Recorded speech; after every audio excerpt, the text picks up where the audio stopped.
जय हिंद दोस्तों, कैसे हैं आप सभी। मैं सूरज स्वागत करता हूं आप सभी का अपने अपने प्यारे YouTube channel good time classes में।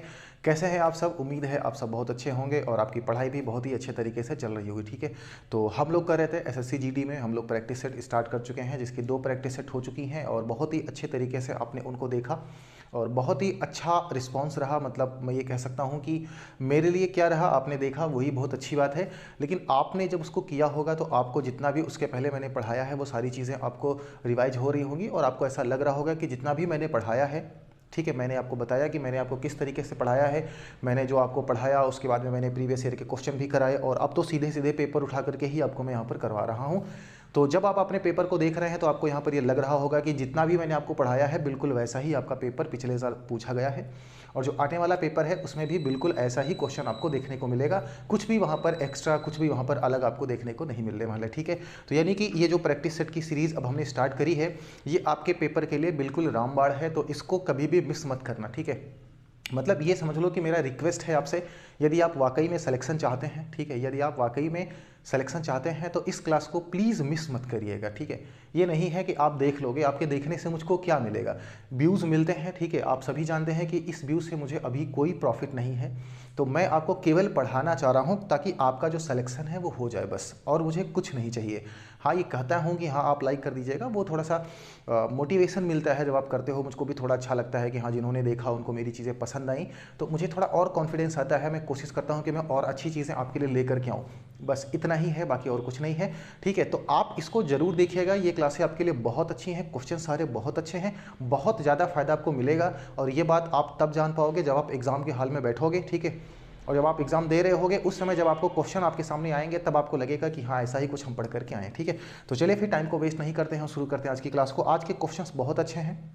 ठीक है, आज के जो क्वेश्चन हैं वो बहुत अच्छे हैं और कौन से दिन का है, तो ये 23/11/2021 का पेपर हमने लिया हुआ है। ठीक है, तो चलिए फिर देखते हैं कि कौन कौन से क्वेश्चंस हैं और इसको हम लोग किस तरीके से बेस्ट अप्रोच के साथ में लगाते हैं। ठीक है, तो चलिए फिर भैया, और उसके पहले अगर नए हैं तो सब्सक्राइब कर लीजिएगा। ठीक है, जब तक कहते नहीं है तब तक आप लोग करते भी नहीं हैं शायद, तो शेयर कर दीजिए सभी बच्चों के पास में और लाइक वाला बटन क्लिक कर दीजिए क्योंकि मज़ा जरूर आएगा। ठीक है, चलिए पहला क्वेश्चन देखते हैं। पहला क्वेश्चन में सवाल ने कहा है कि एक अपनी सामान्य चाल की चाल, एक जो व्यक्ति है कोई भी है वो अपनी सामान्य चाल का 6/7 चाल से चलने पर एक व्यक्ति को 10 मिनट की देरी हो जाती है। मैं ये कह रहा हूँ दूरी समान है।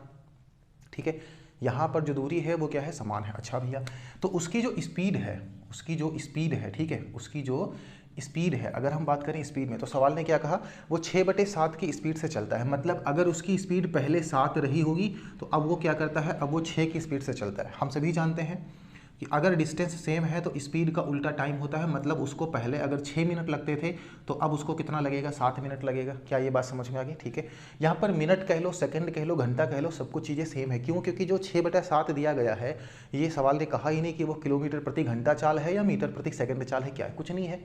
ठीक है, तो अच्छी बात है। फिर सवाल ने क्या कहा, उसको 10 मिनट की देरी हो जाती है। मैं कह रहा हूँ पहले अगर 6 मिनट में पहुँचता था तो अब कितने में पहुँच रहा है, 7, यानी मेरे हिसाब से 1 मिनट की देरी होगी। लेकिन सवाल ने क्या कहा, नहीं, वो 10 मिनट के बराबर है। किसके बराबर भैया, 10 मिनट के बराबर है। गुड, सवाल ने पूछा गया है कि व्यक्ति को अपनी सामान्य चाल से उसी दूरी को तय करने में कितना समय लगेगा। मुझे एक बात बता दो, सामान्य चाल मतलब कितना है, 7।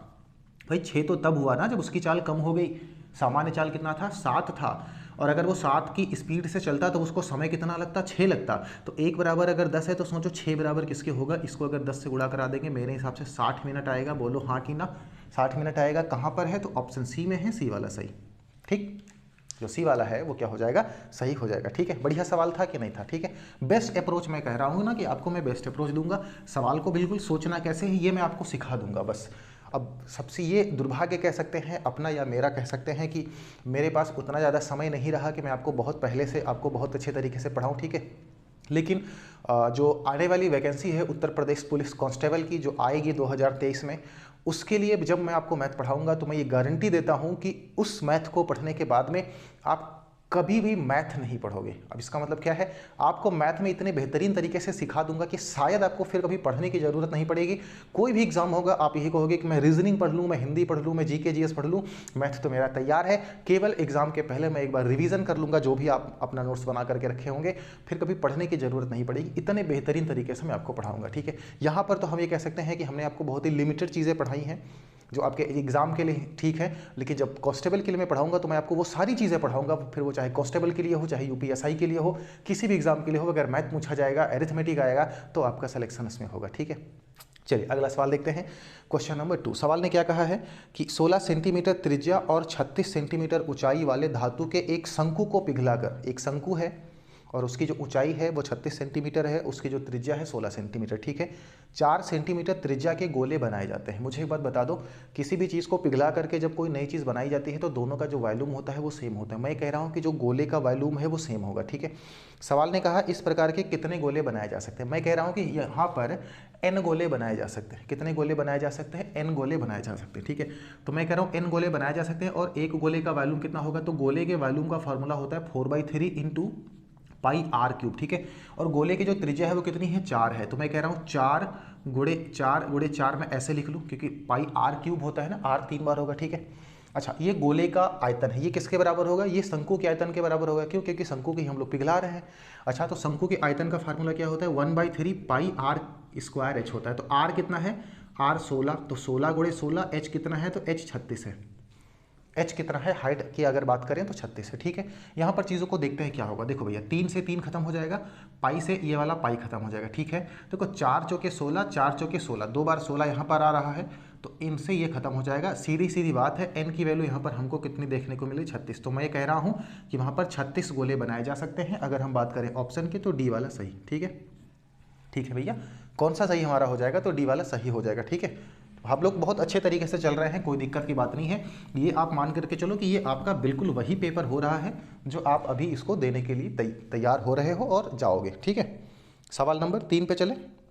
ऐसे ही आपको पेपर वहाँ पे मिलेगा और ऐसे ही फ्लो में आप अपने सभी क्वेश्चंस को कर पाओगे, ठीक है।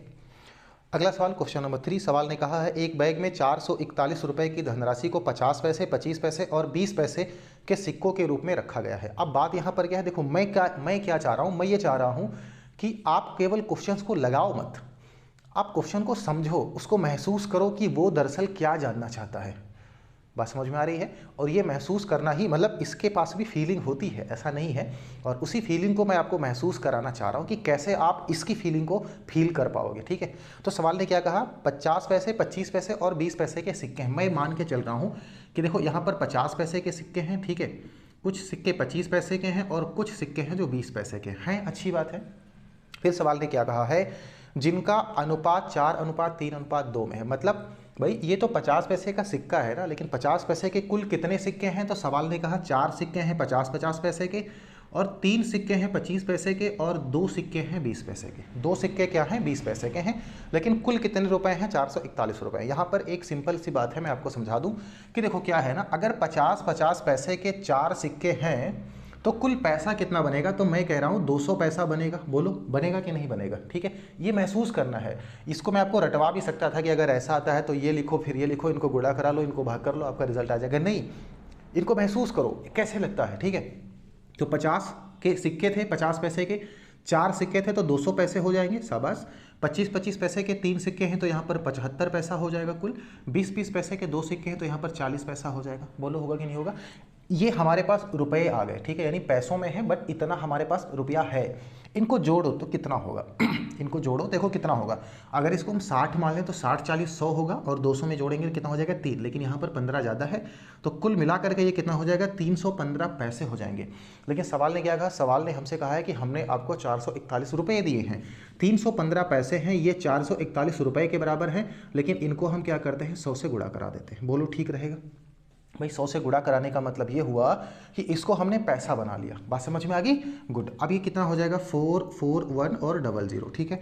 हम इनको काट सकते हैं, कैसे काट सकते हैं? तो हम इनको 5 से काट सकते हैं ना। 4, 4, 8, 1, 9, 5, 3, 8, 1, 9, 9 से भी इसको हम काट सकते हैं, ठीक है। 3, 1, 5, 9 से काट देते हैं। 9 3 27, ठीक है।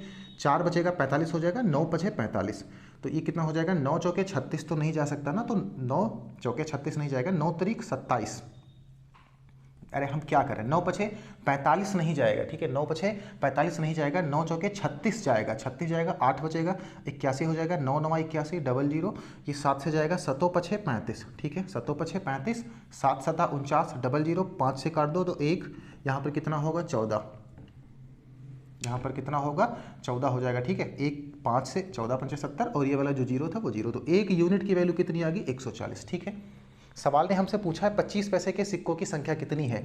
25 पैसे के कुल कितने सिक्के थे मुझे बताओ। 3 सिक्के थे कि नहीं थे, तो 3 से अगर हम इसको गुणा करा देते हैं तो कुल कितना हो जाएगा 14 3 42, 420, यानी कुल कितने सिक्के थे 420 सिक्के थे 25 पैसे के। क्लियर है, यही हमारा आंसर हो जाएगा। 420 कहाँ है ऑप्शन में, तो डी में है, ठीक है, और डी वाला सही हो जाएगा। समझ में बातें आ गई, बहुत अच्छा सवाल था, ठीक है, मतलब कुछ विशेष नहीं था इसमें, ऐसा कुछ नहीं था कि आपको समझ में ना आया हो, और बहुत अच्छे तरीके से मैंने आपको समझाया भी है, ठीक है, कोई भी डाउट इसमें नहीं रह गया होगा। अगर ऐसा कोई भी प्रश्न आपके सामने आता है तो आप इसको कर लोगे, ठीक है।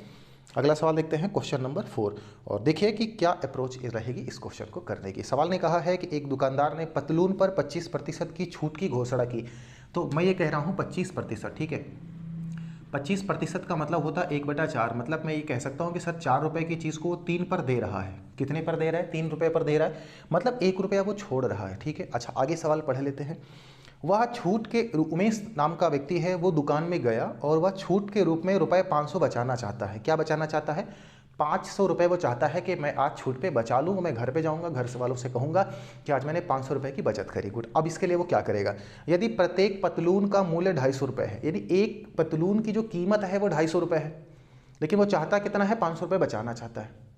अब ऐसे मान लो कि 250 रुपये की वो पैंट है, पतलून है, उस पर 50 रुपये का अगर छूट हमको मिल रहा है, ठीक है, तो हमको कुछ ज़्यादा पैंट खरीदनी पड़ेंगी, कुछ ज़्यादा पतलूनें हमको खरीदनी पड़ेंगी, तभी तो हमको 500 रुपये का बचत होगा। तो सवाल यही जानना चाहता है, तो ऐसा करने के लिए उससे कितने पतलून खरीदने पड़ेंगे। लगाने के बहुत सारे तरीके हैं, लेकिन मैं आपको वो दूंगा जो एकदम बेस्ट होगा, ठीक है। उसने क्या कहा कि उसको 500 रुपये बचाने हैं। मैं ये कह रहा हूँ कि वो 1 रुपये की बचत करता है, मैं कह रहा हूँ वो 1 रुपये की बचत करता है मेरे हिसाब से कि नहीं कर रहा, ठीक है। लेकिन सवाल क्या जानना चाहता है कि नहीं वो 500 रुपये की बचत करेगा। मैं कह रहा हूँ ठीक है भैया 500 रुपये की बचत कर ले। तो मैंने क्या कहा 1 रुपये की बचत कर रहा है, सवाल ने कहा नहीं 500 रुपये की बचत करता है, तो 1 किसके बराबर है 500 के बराबर है, ठीक है।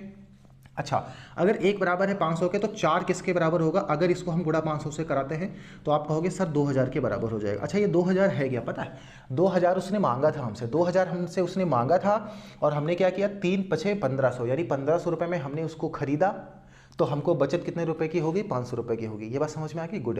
लेकिन सवाल ने हमसे ही नहीं पूछा, सवाल ने हमसे ही पूछा कितने पतलून खरीदे।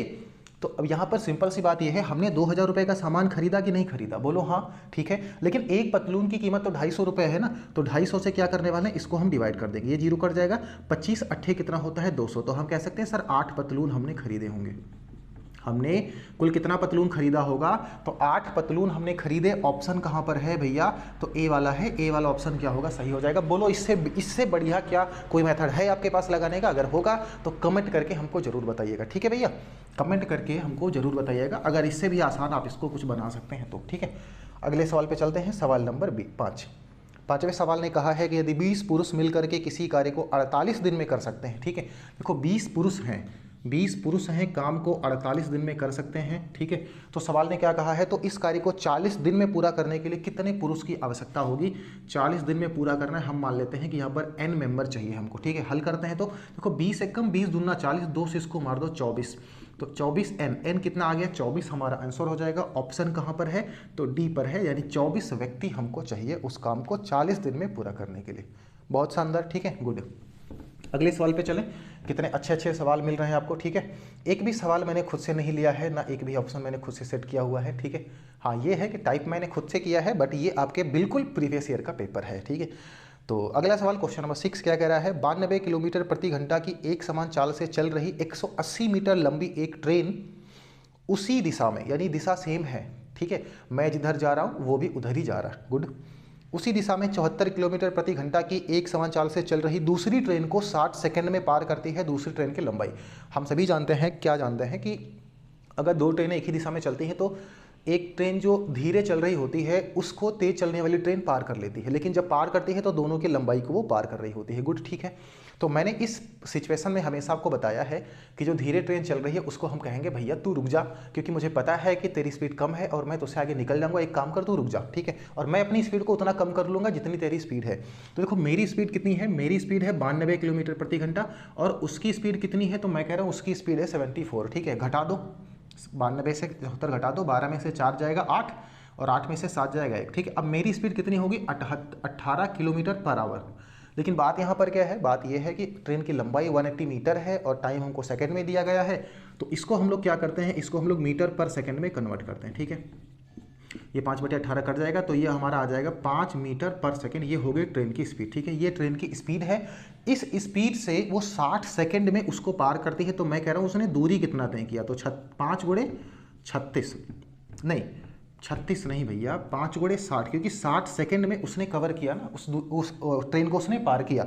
तो 5 सेकंड में उसने कुल कितना दूरी तय किया होगा, 6 पंचे 30, 300 मीटर की। कितना दूरी तय किया होगा, 300 मीटर की। लेकिन उस ट्रेन की खुद की जो, अब यहाँ पर हम कह सकते हैं देखो, दूसरी ट्रेन की लंबाई, दूसरी ट्रेन की अगर हम लंबाई की बात करें, ठीक है, तो मैं ये कह सकता हूँ कि जो पहली ट्रेन की लंबाई थी जो पार कर रही, उसकी खुद की लंबाई 180 थी, लेकिन तय तो उसने 300 किया। तो बाकी जो दूरी है, जो बढ़ गई दूरी, वो किसकी थी, वो दूसरी ट्रेन की थी। तो घटा लो कितना हो जाएगा 120 मीटर, ठीक है। यानी 120 मीटर जो है वो दूसरी ट्रेन की लंबाई थी।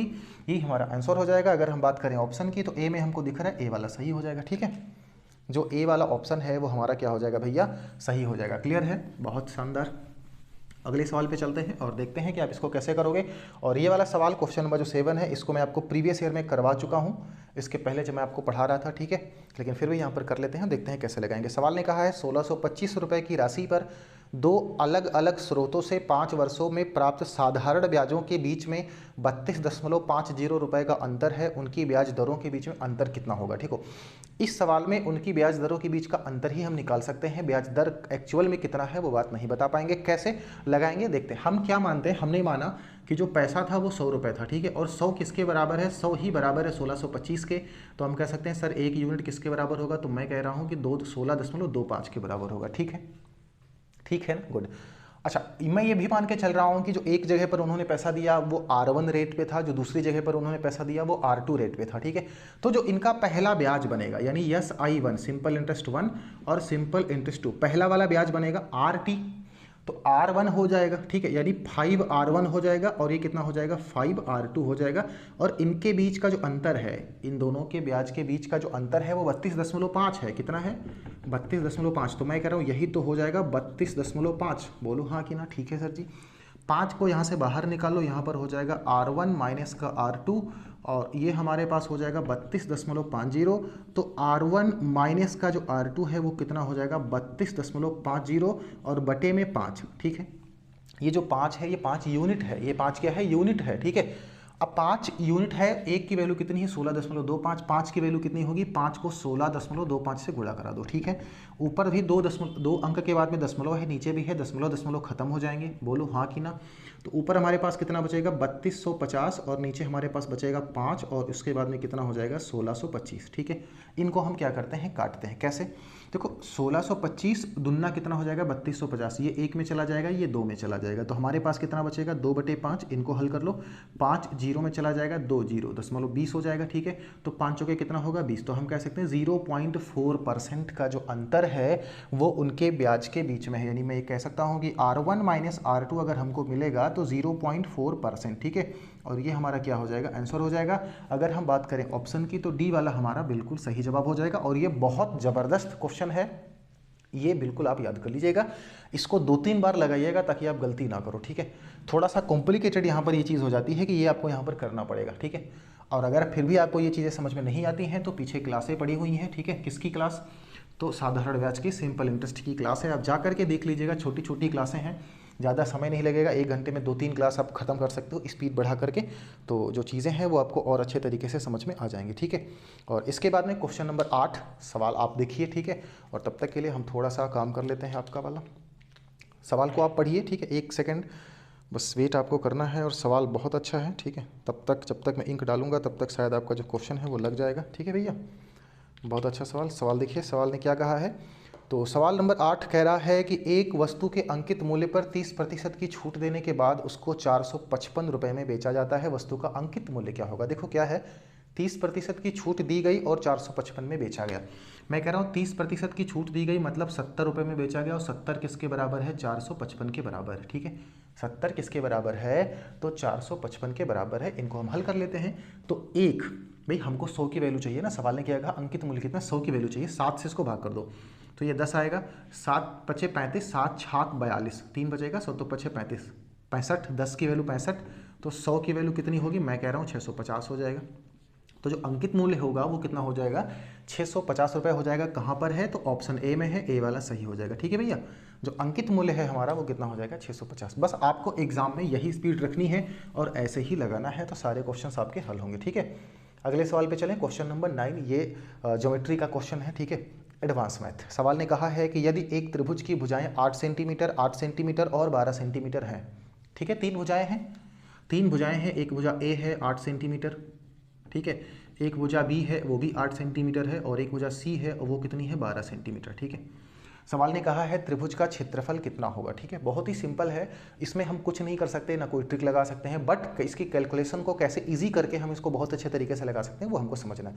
हम सभी जानते हैं कि अगर 3 की तीनों साइड हमको पता होती है तो जो एरिया का फार्मूला होता है वो हमारा ये होता है। ठीक है, मैं एक बार फार्मूला लिख दे रहा हूँ, यस एस माइनस ए, ठीक है, एस माइनस बी, और यहाँ पर एस माइनस सी होता है। एस क्या होता है, इनका हाफ पैरामीटर होता है, यानी इनके परिमाप का आधा, और ए बी सी क्या है, इनकी 3 भुजाएं। हम सिंपल करके निकाल लेते हैं, मतलब एस में ये कह सकता हूँ कि जो हमारा एस होता है वो ए प्लस बी प्लस सी बटा 2 होता है। मैं पहली बार बता रहा हूँ, उसके बाद में लगाने के लिए अगर मैं चाहता तो ये लग सकता बिना हल किए हुए, मतलब बिना लिखे हुए। ए बी सी तीनों को जोड़ लो, 8 8 16, ठीक है, और 12, 16 12 कितना होता है, 28, 28 बटा 2 अगर मैं करूं तो ये आएगा 14, 14 एस की जगह पर 14 रखना है, समझना, एस की जगह पर ये 14 हो जाएगा। ठीक है, एस माइनस ए यानी 14, 14 में से ए की वैल्यू कितनी, 8, 14 में से 8 घटा दो कितना आएगा, 6, शाबाश। फिर 14 में से बी 8 है, 6 आएगा, शाबाश। एस माइनस सी यानी एस 14 है, सी 12 है, 14 में से 12 घटा दो कितना आएगा, 2 आएगा। ठीक है, रूट लगा रहने दो, इनको हल कर लेते हैं। 14 छाक कितना हो जाएगा, 84, 84 को गुणा करते हैं 6 दूनी 12 से, गुणा करा लो भैया, 12 चौके कितना हो जाएगा, 48, 4 आएगा, 12 अट्ठे 96, 400, 1008 आएगा, रूट में है। ठीक है, अब मुझे एक बात बता दो, 1000 जो 8 है ये परफेक्ट स्क्वायर नंबर नहीं है, मतलब इसका जो वर्गमूल आएगा वो दशमलव में आएगा, या मतलब रूट में करके ही बना सकते हैं इसको। ठीक है, हम ऑप्शन को देखते हैं तो 3 ऑप्शन हमको ऐसे दिख रहे हैं जो एकदम पूर्ण संख्याएं हैं। ठीक है, पूर्ण संख्याएं हैं, होल नंबर है। एक ही ऑप्शन है बी वाला जो हमें कुछ रूट में दिख रहा है, तो इसमें आंख बंद करके आप ऑप्शन बी पे जा सकते हो। इसको हम लोग लिख सकते हैं 12√7 सेंटीमीटर स्क्वायर। ठीक है, क्षेत्रफल है तो सेंटीमीटर स्क्वायर में होता है, यही हमारा सही हो जाएगा, option b is right. Clear है, तो ऐसे आप यहाँ पर जा सकते हो। अच्छा, बात यह है कि सर अगर ऐसा ऑप्शन नहीं होता तो इसको हम लोग निकालते, कोई दिक्कत की बात नहीं थी, ये चीज़ें निकल जाती हैं। क्लियर है, ठीक है, अच्छा सवाल था। ठीक है, बहुत मतलब बहुत सिंपल था, इसको आप लगा सकते थे आराम से, कोई दिक्कत नहीं है। ठीक है, ऐसे ही सवाल आएंगे, कोई ये मत समझ लेना सीजीएल वाला पूछ लिया जाएगा। ठीक है, अगला सवाल देखते हैं, क्वेश्चन नंबर 10, सिंप्लीफिकेशन का एक क्वेश्चन है, बहुत छोटा सा सवाल है। सवाल ने कहा है कि निम्नलिखित का मान ज्ञात करो, और क्वेश्चन में हमको दिया गया है 27 डिवाइडेड बाई 3, 27 डिवाइडेड बाई 3, ठीक है, और into 4 plus 4 divided by 2 of 2। ठीक है, हल कर लेते हैं। 27 को 3 से डिवाइड अगर हम करते हैं तो 9 आएगा, इंटू 4 प्लस 4 और डिवाइडेड बाई 2 2 जा 4, क्योंकि डिवाइड से पहले ऑफ को हम लोग सॉल्व करते हैं, ये आपको पता है। 9 चौके कितना हो जाएगा, 36, और 4 को 4 से डिवाइड करेंगे 1 आएगा, 36 प्लस 1 कितना हो जाएगा, 37। ये हमारा राइट आंसर होगा। ऑप्शन की बात करें तो ए में दिख रहा है, सही है। ठीक है, कहाँ पर है, ए में है, और ये क्या है, सही होगा। ठीक है भैया, मतलब सिंपल क्वेश्चन है। ठीक है, इतना आसान अगर पेपर में आपके आ जाता है तो क्या नहीं कर पाओगे, कर पाओगे, और अगर इतना कठिन भी आ जाता है फिर भी आप कर पाओगे। और जो अगला सवाल है क्वेश्चन नंबर 11, इसको आप देखिए और सोचिए कि इसको आप कैसे करोगे, और उसके बाद में मैं बताता हूँ कि इसको कैसे करना। ठीक है, तो सवाल नंबर 11 देखिए क्या कह रहा है। सवाल नंबर 11 ने कहा है एक मशीन X है जो 4 घंटे में 1000 वोल्ट, और दूसरी मशीन Y है जो 12 घंटे में 1000 वोल्ट का उत्पादन करती है। ठीक है, X और Y मशीनें अपनी एक साथ अपनी अपनी नियत उत्पादन दर पर, मतलब अपनी क्षमता के साथ में दर पर अगर 1000 वोल्ट का उत्पादन कितने घंटों में कर सकती है। ठीक है, अब बात यहाँ पर क्या है, आप इसको 1000 सोचोगे, एक सर 1000 हो गया, कैसे लगाएंगे इसको हम, और फंसोगे 1000 के चक्कर में। मैं यहाँ पर ये कह रहा हूँ कि इनको कुल काम कितना करना है, 1000। ठीक है, और दोनों की जो समय दिया गया है कि एक 4 घंटे में बनाता है, वो भी काम उतना ही करता है जितना दूसरी मशीन काम करती है, मतलब काम एक ही 1000 है। तो जब 1000 काम है तो उसको मैं एक काम मान लूँ। ठीक है, फिर दोनों लोग मिल करके जब काम करते हैं तो कितना काम करते हैं, 1000 वोल्ट बनाते हैं, मतलब फिर भी एक ही काम करते हैं। तो 1000 का तो कोई यहाँ पर रूल रहा ही नहीं, 1000 का तो कोई यहाँ पर रूल रहा ही नहीं। ये चीज़ ही आपको सोचनी है। अगर आप इसको नहीं सोच पाओगे तो एग्जाम में आप 1000 खेलोगे और उसी के चक्कर में खेलते रह जाओगे, ठीक है ना।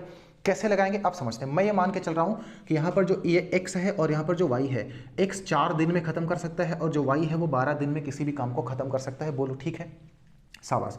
अब मैं ये कह रहा हूँ, मैं ये समझ लेता हूँ इनका जो काम है वो कितना है, तो इनका एलसीएम 12, 4 तियाँ 12, 12 एकम 12, ठीक है। मतलब मैं कह रहा हूँ कि जो काम है कुल वो 12 काम है, 1000 का कोई लेना देना है ही नहीं, 12 काम है। अच्छा, दोनों की क्षमता अगर दोनों साथ में काम करेंगे तो 4 क्षमता हो जाएगी। अगर 12 काम को ये लोग 4 क्षमता से करेंगे तो कितने दिन में खत्म होगा, 3 दिन में खत्म होगा। लेकिन यहाँ पर बात घंटे की हो रही है तो मैं कह रहा हूँ 3 घंटे में खत्म होगा, ठीक है। तो ऑप्शन क्या हो जाएगा, 3 घंटा, डी वाला सही हो जाएगा, ठीक है। डी वाला क्या होगा हमारा सही हो जाएगा। 1000 का कोई यहाँ पर मतलब ही नहीं है, क्योंकि 1000 1000 1000 तीनों जगहों पे दिया गया, ठीक है। शाबाश, बहुत अच्छे। यही चीज़ सीखनी है आपको, ठीक है, यही चीज़ आपको सीखनी है और मैं यही चीज़ आपको सिखाऊंगा किसी भी कीमत पर। अगला सवाल, क्वेश्चन नंबर 12। सवाल देखिए क्या कह रहा है, बहुत अच्छा सवाल। सवाल ने कहा 9 प्रेक्षण का औसत 10 था, ठीक है। मतलब 9 चीज़ें थी, ठीक है। कितनी चीज़ें थी, 9 चीज़ें थी। इनका जो एवरेज था वो कितना था, 10 था, अच्छी बात है। फिर सवाल ने कहा जिनमें से पहले 5 का औसत 11 है, जो पहली 5 संख्याएं हैं उनका जो औसत है वो कितना है, 11 है। और जो आखिरी की 5 संख्याएं हैं इनका जो औसत है वो 8 है। सवाल ने कहा है कि जो छठवीं संख्या है, पांचवी संख्या है वो कितनी है, ठीक है। पांचवी संख्या है वो कितनी है, क्योंकि ये कुल मिलाकर के 9 है लेकिन यहाँ पर 10 है, मतलब एक ऐसी संख्या है जो दोनों में मिक्स है। मैं कह रहा हूँ अगर पूरे का औसत 10 है तो इनको भी 10 होना चाहिए, लेकिन यहाँ पर क्या हुआ, 2 की कमी यहाँ पर हमको देखने को मिली, -2 की कमी है 5 जगहों पर। मैं कह रहा हूँ कुल मिलाकर के 10 की कमी है। यहाँ पर एक ज़्यादा है, ठीक है। यहाँ पर क्या है, एक ज़्यादा है। कितनी जगहों पर ज़्यादा है, 5 जगहों पर ज़्यादा है। तो मैं कह रहा हूँ कुल मिलाकर के 5 ज़्यादा है। इनको आपस में हल करोगे तो रिजल्ट कितना देखने को मिलेगा, -5। लेकिन जो हमारी पांचवी संख्या है, अगर चूंकि सबका एवरेज 10 है तो उसको भी तो 10 होना पड़ेगा ना। लेकिन इन दोनों लोगों ने मिल करके -5 यहाँ पर क्या है, कम कर दिया। देखो क्या है ना कि वो इन दोनों जगहों पर है, वो क्या है, इन दोनों जगहों पे है। तो एक जगह से हम क्या करेंगे, उसको निकालेंगे। एक जगह से क्या करेंगे, उसको निकालेंगे। अगर वो संख्या अपने आप में 10 है, अगर वो संख्या अपने आप में 10 है, ठीक है ना, तो यहाँ पर क्या है, -5 एक्स्ट्रा हो रहा है। तो वो संख्या है कितनी, इसमें +10 करो, कितना हो जाएगा, तो 5 आएगा। यानी वो संख्या अपने आप में कितनी रही होगी, पांचवी संख्या जो है वो 5 रही होगी, ठीक है। पांचवी संख्या कितनी रही होगी, तो वो 5 रही होगी। और ऑप्शन कहाँ है, बी वाला, बी वाला सही हो जाएगा, ठीक है। जो ऑप्शन है वो हमारा बी वाला भैया सही हो जाएगा, ठीक है। सिंपल क्वेश्चन है और ऐसे में कितने प्रश्न आपको करवा चुका हूं, ठीक है, कितने प्रश्न मैं आपको करवा चुका हूं। सवाल नंबर 13 देखिए क्या कह रहा है। सवाल ने कहा है यदि 9 अंकीय संख्या, एक 9 अंकों की कोई संख्या है, मैं लिख ले रहा हूं यहाँ पर 5y974, ठीक है। संख्या है 5y9740, ठीक है, 9740, 5x2, 5x और ये 2, ये संख्या है 9 अंकों की, 72 से विभाज्य है। तो x के सबसे बड़े मान के लिए x - 2y का मान ज्ञात करो, ठीक है। x - 2y का हमको मान ज्ञात करना है। कब ज्ञात करना है, x की सबसे बड़ी पॉसिबल वैल्यू क्या हो सकती है। मुझे एक बात बता दो कि जो ये संख्या है वो 72 से डिविजिबल है। 72 से डिविजिबल होने का मतलब क्या है कि ये संख्या 8 से भी कटेगी, संख्या 9 से भी कटेगी। संख्या 9 से कटेगी, इसका मतलब इन सभी के अंकों का योगफल जो है वो 9 होना चाहिए, 9 से कटना चाहिए। संख्या 8 से कटेगी, इसका मतलब क्या है कि जो आखिरी के ये 3 अंक हैं वो 8 से कटने चाहिए। क्लियर है, शाबाश। अब देखो क्या कर सकते हैं हम, 9 से अगर ये कटेगा तो देखो 9 खत्म हो जाएगा, ठीक है। 5 और 4 ये 9 खत्म हो जाएगा, 7 और ये 2 9 खत्म हो जाएगा, ठीक है।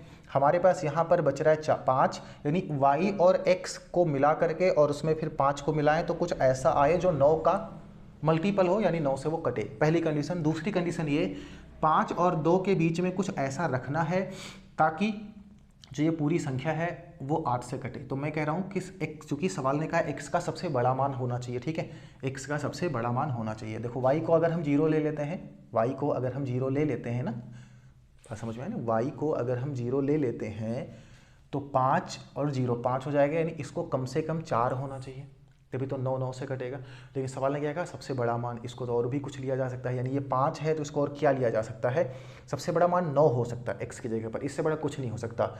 9 5 14 नहीं होगा, 8 5 13 नहीं हो पाएगा, 7 5 12 भी 9 से नहीं कटेगा। बस समझ में आ रही है, गुड।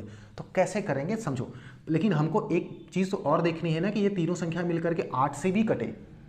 ठीक है। कैसे कटेंगे यहाँ पर देखते हैं, देखो कैसे 8 से कटेंगी। जीरो जीरो अगर यहाँ पर लिख लेते हैं तो 502 हो जाएगा, 8 से नहीं कटेगा। 502 जो हो जाएगा वो 8 से नहीं कटेगा, ठीक है। देखो 502 8 से काट के देखो, 8 छः के 48, कितना बचेगा 2, नहीं कटेगा ना।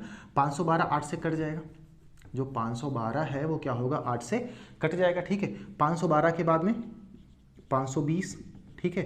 520 के बाद में 528 भी 8 से कट रहा है। लेकिन हमको ये चीज़ें सब थोड़ी लेना है, हमको ये सारी चीज़ें थोड़ी लेनी है, क्योंकि हम चेंज तो केवल इसी को कर सकते हैं ना, इसको तो चेंज कर ही नहीं सकते। यहाँ पर तो भाई 2 ही होने वाला है ना, यहाँ पर तो 2 ही होने वाला है, केवल इसी को तो हम लोग चेंज कर सकते हैं। अब यहाँ पर कितना होना चाहिए भाई, या तो 512 कटेगा, या तो 512 कटेगा, ठीक है। 8 8 64, 64 8 512, ठीक है। अब उसके बाद में कुछ और कटेगा। देखो हम यहाँ पर सिंपल सी बात, अगर हम यहाँ पर 9 ले लेते हैं, ठीक है। अगर यहाँ पर हम देखो, मैं आपको एक एक चीज़ करके बता रहा हूँ इसमें केवल। अगर मैं यहाँ पर 2 ले लूँ तो क्या ये कटेगा, नहीं कटेगा, ये नहीं कटेगा। 8 छाक 48, 8 छाक 48, 4 बचेगा, नहीं कटेगा। अगर मैं यहाँ पर 3 ले लेता हूँ, ठीक है, तो 8 छाक 48, 5 52, नहीं कटेगा। अगर मैं यहाँ पर 4 ले लेता हूँ, ठीक है, तो 8 छाक 48 और 6 नहीं कटेगा। अगर मैं यहाँ पर 5 ले लेता हूँ, ठीक है, तो 8 छाक 48, 8 छके 48 और 7, 8 9 72, यानी ये कट जाएगा। 500 जो 52 है ये कट जाएगा। लेकिन अगर मैं यहाँ पर 5 ले रहा हूँ तो ये भी 5 होगा। 5 5 कितना हो जाएगा 10, 5 और 5 कितना हो जाएगा 10 हो जाएगा। तो y की वैल्यू जो है वो हम 2 ले सकते हैं। क्या और 5 से बड़ी कोई संख्या है? तो 5 से बड़ी क्या संख्या होगी, 6 हो सकती है। क्या कटेगा, तो 8 8 64, 8 7 56, नहीं कटेगा। 8 7 56 और फिर 2 नहीं कटेगा। अगर मैं यहाँ पर 7 ले लूँ, ठीक है, तो 8 7 56 और 1 12, नहीं कटेगा। अगर मैं यहाँ पर 8 ले लूँ, अगर मैं यहाँ पर 8 ले लूँ, ठीक है, तो 8 7 56 और 2 नहीं कटेगा। अगर मैं यहाँ पर 9 ले लूँ तो भी नहीं कटेगा। 8 7 56, 8 7 कितना हो जाएगा 56 और 3, तो 8 चुके कितना हो जाएगा 32, ये कट जाएगा। यानी इसकी जगह पर हम 9 ले सकते हैं।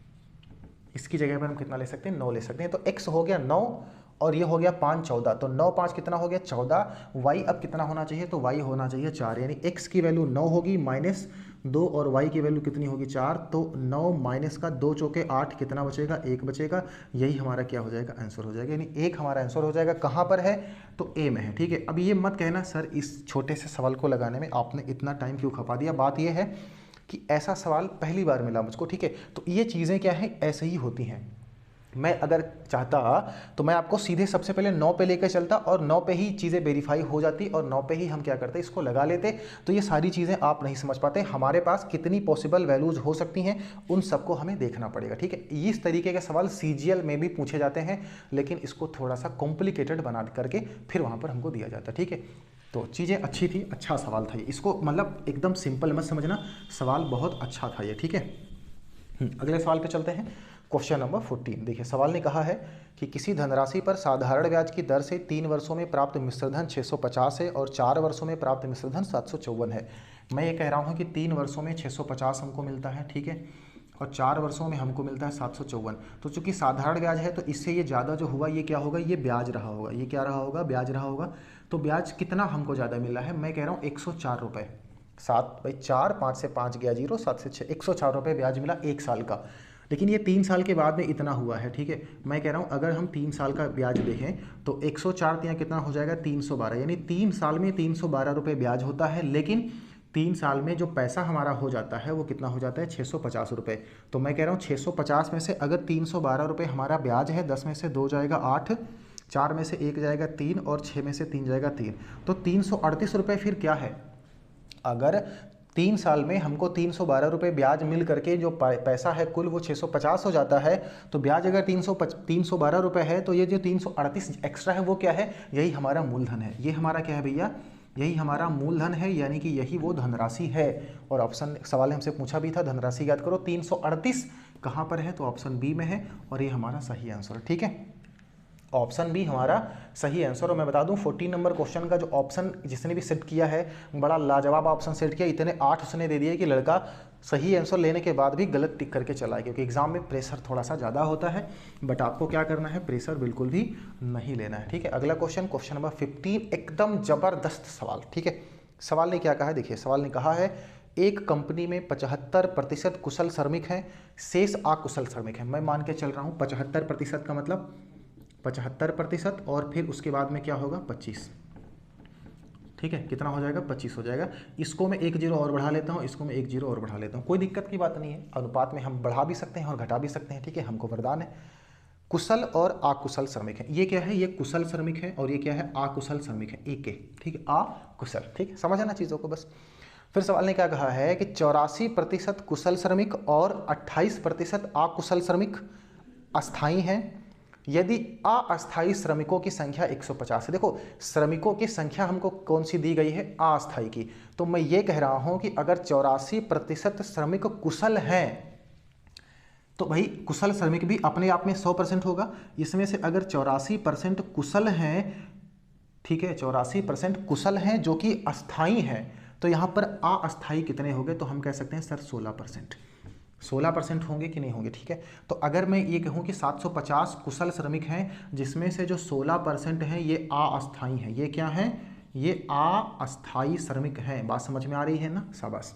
इसका 16% हम लोग निकालेंगे, कैसे निकालेंगे, देखो इसको इन दोनों को आपस में गुणा करा के 100 से भाग करना होगा। 100 के लिए 1 जीरो तो ये कट जाएगा, 16 पंचे 80, 80 में 1 जीरो आता है वो कट जाएगा, कैरी करेंगे 8, 16 सत्ते कितना होता है 112 और 8 120, ठीक है, ये हो गया, गुड। अगली बात उन्होंने क्या कहा, फिर उन्होंने कहा 28% अकुशल अस्थायी हैं। तो 100 में से देखो 28% क्या है, अकुशल ऐसे हैं जो अस्थायी हैं, तो 100 में से 28 घटा दो, कितना बचेगा यहाँ पर, ठीक है। 100 में से अगर हम लोग 28 घटा देते हैं तो 72 और 8 80 और 20 100, ठीक है, यानी 72% ऐसे अस्थायी, 72% ऐसे अकुशल श्रमिक हैं जो अस्थायी हैं। तो हमको क्या करना है, 250 का 72% निकालना है, ठीक है, 72% निकालना है। फिर 100 से डिवाइड करेंगे, ये वाला जीरो खत्म हो जाएगा, 25 दूना कितना होता है 50, 50 का जीरो खत्म, 5 बचेगा, 25 सत्ते 175, 175 और 5 कितना हो जाएगा 180 हो जाएगा, ठीक है, ये बात समझ में आएगी, गुड। अब क्या करना है, अब करना ये है, ये जो निकल करके आए ना ये अस्थायी लोग हैं, तो 180 और 120 और 180 कितना होगा, अगर हम इनको जोड़ते हैं तो कुल मिलाकर के आ जाएगा भैया 100 200 और एक 300, यानी 300 कुल ऐसे लोग हैं जो अस्थायी हैं मेरे हिसाब से। लेकिन सवाल ने क्या कहा, नहीं 150 लोग हैं जो अस्थायी हैं, ठीक है। तो 300 किसके बराबर होगा 150 के, तो मैं कह रहा हूँ 1 बराबर होगा 1/2 के, भाई ये डबल है ना उसका, तो 2 नीचे चला जाएगा, ठीक है।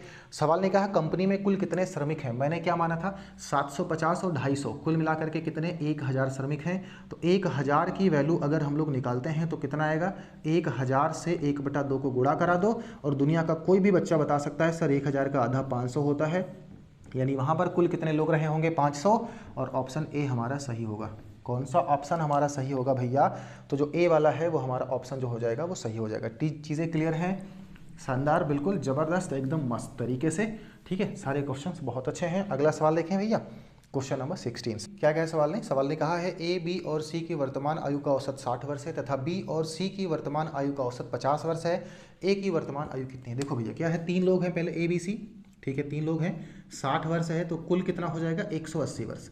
उसके बाद में 2 लोग होते हैं बी और सी, ए हट जाता है, और इनकी जो औसत होती है वो कितनी है 50, 50 दूना कितना होगा भैया 100। तो अगर हम बात करें ए की आयु, ठीक है, ए की अगर आयु की बात करें तो भैया घटा दो, क्योंकि इसमें 3 लोग हैं इसमें 2 लोग हैं, घटा दो कितना आएगा 80 वर्ष, ठीक है। तो ए अभी कितने साल का है भैया 80 साल का है, ऑप्शन कहाँ पर है, तो ए वाला जो होगा वो बिल्कुल क्लियर हो जाएगा, मतलब A is the right answer of question number 16। Clear है भैया, बहुत अच्छे। और इसी के साथ में हम बढ़ेंगे क्वेश्चन नंबर 17 पे, और 17 नंबर का जो क्वेश्चन है इसको भी मैंने आपको करवाया है, ठीक है, लेकिन कोई बात नहीं, यहाँ पर हम लोग और एक बार कर लेते हैं।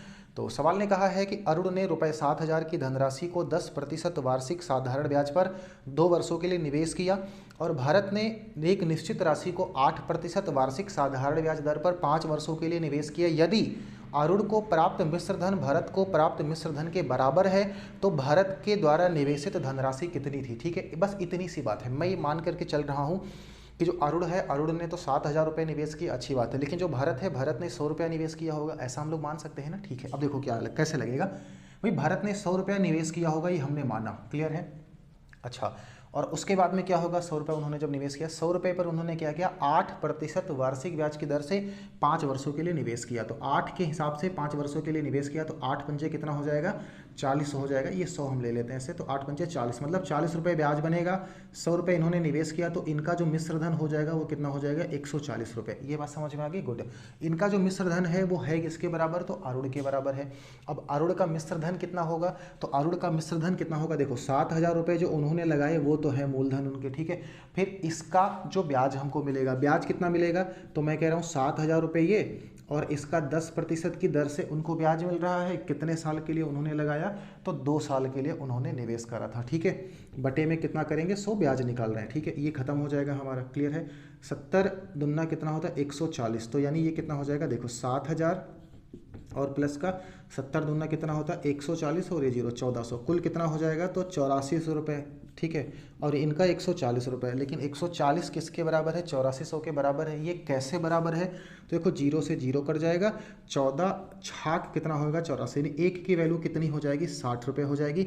अब सवाल ने पूछा था कि जो दूसरा वाला बंदा है कौन है भैया, वो भरत। भरत ने कुल कितना पैसा लगाया था, हमने क्या कहा था, भरत 100 रुपये लगा रहा था ना, तो अगर एक की वैल्यू 60 है भैया, तो 100 की वैल्यू कितनी होगी, 2 जीरो चिपका दो, तो 2 जीरो इधर भी चिपका दो, कितना हो जाएगा 6,000 रुपये भरत ने लगाए होंगे। और भरत ने जगह 6,000 लगाए तो कहाँ भैया, ऑप्शन में, तो डी वाला ऑप्शन 6,000 है, तो ये हमारा सही हो जाएगा, ठीक है।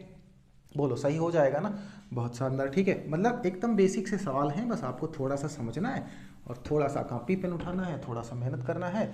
सवाल भी आपका लगेगा, आपको नंबर भी मिलेंगे, नंबर मिलेंगे तो आपको नौकरी भी मिलेगी, और नौकरी मिलेगी तो उसके बाद में बहुत कुछ मिलेगा।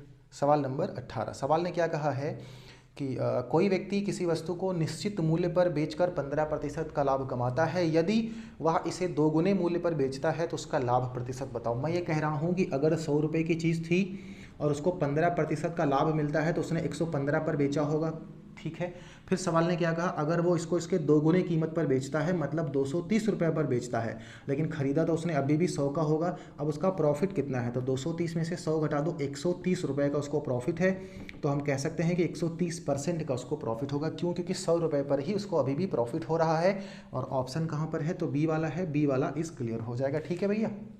जो बी वाला ऑप्शन है वो क्या हो जाएगा, बिल्कुल सही हो जाएगा। और इसका जो आखिरी वाला सवाल होगा, क्वेश्चन नंबर 20, बहुत ज़बरदस्त है, लेकिन उसके लिए आपको थोड़ा सा इंतजार करना पड़ेगा, क्योंकि अभी हम लोग क्वेश्चन नंबर 19 करेंगे। तो सवाल नंबर 19 क्या है, इसने कहा है कि एक वस्तु को 12% की हानि पर रुपये 3,520 रुपये में बेचा गया, यानी 12% की हानि हुई, 18% का लाभ कमाने के लिए कैसे बेचेंगे। देखो क्या है, 12% की अगर हमको हानि होती है तो हम ये कह रहे हैं सर 88 पैसे पर, हम 88% पर उसको हम बेचेंगे, ठीक है। फिर सवाल कह रहा है नहीं हमको 18% का लाभ चाहिए, तो हम कह रहे हैं हम फिर 118 पर बेचेंगे। इनको कुछ काट लो, ये 44 हो जाएगा, ठीक है। और ये कितना हो जाएगा 2, भाई 2 से हमने काटा ना, 2 पंचे 10 हो जाएगा, और 1 2 9 18, ठीक है। अच्छा, अब जब हम 88 पे बेच रहे थे, यानी 44 पे बेच रहे थे, तो सवाल ने क्या कहा था, हम भैया उसको बेच रहे थे 3,520 रुपये का, ठीक है। इसको काट लो, तो 11 चौके कितना हो जाएगा 44, 11 तियाँ 33, 2 11 दूना 22, इतना 4 एकम 4, 4 8 32, 80, एक की वैल्यू कितनी आएगी 80। सवाल ने क्या कहा, नहीं हम 59 का बेचेंगे, तो इसको गुणा करा दो 80 से, गुणा करा दो भैया। देखो पहली बार 0 हो जाएगा, 9 8 72 का 2 कितना आएगा 7 आएगा, 5 8 40 और 7 कितना हो जाएगा 47, यानी उसको अब हम कितने पर बेचेंगे 4,720 रुपये पर बेचेंगे भैया। कहाँ पर है, तो सी में है, सी वाला सही हो जाएगा, ठीक है। जो सी वाला है वो इस सवाल का सही वाला आंसर हो जाएगा, ठीक है। मस्त एकदम ये भी था। और उसके बाद में आज की क्लास का लास्ट क्वेश्चन, एकदम ज़बरदस्त सवाल क्या है, सवाल ने कहा है कि एक विद्यालय के छात्रों की कुल संख्या 1600 है, ठीक है। और लड़कों तथा लड़कियों का जो अनुपात है वो 11:9 है, समझना 11:9 है। ये बॉयज़ हैं और ये कौन है, ये गर्ल्स हैं, ये लड़का और ये लड़की, ठीक है।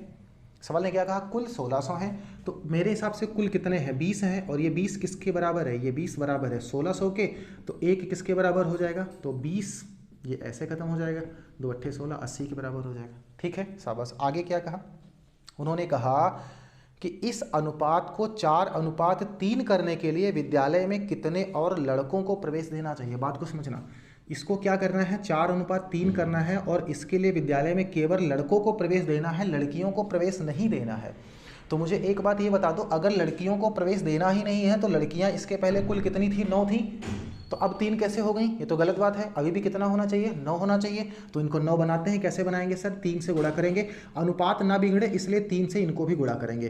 तो इधर वाला हो जाएगा 12 और इधर वाला हो जाएगा 9। अब देखो लड़की लड़की बराबर है, तो लड़का अब में कितना अंतर देखने को मिला? लड़का में पहले 11 लड़के थे, अब कितने हो गए? 12। मतलब एक लड़का जो है, जो एक लड़का है वो यहाँ पर एक्स्ट्रा आया है, और एक लड़के की वैल्यू कितनी है? 80 है। तो हम कह सकते हैं सर 80 लड़कों को अगर हम और प्रवेश दे देते हैं तो जो अनुपात उनका है वो 4:3 हो जाएगा। और 80 कहाँ पर है? तो ऑप्शन नंबर जो डी वाला है भैया, वो 80 वाला बिल्कुल देखने में लग रहा है, और यही हमारा सही जवाब हो जाएगा। ठीक है, तो आज की क्लास को यहीं पर हम समाप्त करते हैं, क्योंकि सारे प्रश्न हमारे हो चुके हैं। अब आपको बताना है कि क्लास कैसी लगी है। अगर अच्छी लगी होगी तो लाइक करिएगा, अच्छी ना लगे ऐसा तो हो ही नहीं सकता है। और कमेंट करके ज़रूर बताइएगा कि कैसे लगी। कुछ पूछना होगा तो भी पूछेगा, कुछ बताना होगा तो भी बताइएगा, लेकिन कमेंट जरूर करिएगा। ठीक है, और बढ़िया लगी होगी लाइक करिएगा, शेयर करिएगा जरूर सभी बच्चों के पास में। अगर नए हैं तो सब्सक्राइब कर लीजिएगा, और साथ ही साथ में बेल आइकन को जरूर प्रेस कर दीजिएगा, ताकि क्लास की नोटिफिकेशंस हो वो आप तक जरूर पहुंचे। अगर मुझे आपको कुछ और भी चीज़ें बतानी हो, ठीक है, कोई तरीका बताना हो, कोई स्ट्रेटजी हो पढ़ने की, तो वो भी मैं आपको बता सकूं, आप तक मैं पहुंचा सकूं। ठीक है, मिलेंगे अगली यानी कि अगले चैप्टर में, अगले दिन में, अगला प्रैक्टिस सेट लेकर के। तब तक के लिए मस्त रहिए, ज़बरदस्त रहिए, अपना ख्याल रखिए। ठंड बहुत ज़्यादा है, इसलिए अपने आप को बहुत अच्छे तरीके से बचाइए, ताकि कहीं बीमार ना पड़ जाएँ इस परीक्षा के इस घड़ी में। ठीक है, बहुत कठोर बहुत कठिन समय चल रहा है, तो इसमें आपको बहुत अच्छे तरीके से पढ़ना है। ठीक है, तो अपना ख्याल रखिए, अपने परिवारों का ख्याल रखिए। मिलते हैं अगली क्लास में, तब तक के लिए जय हिंद।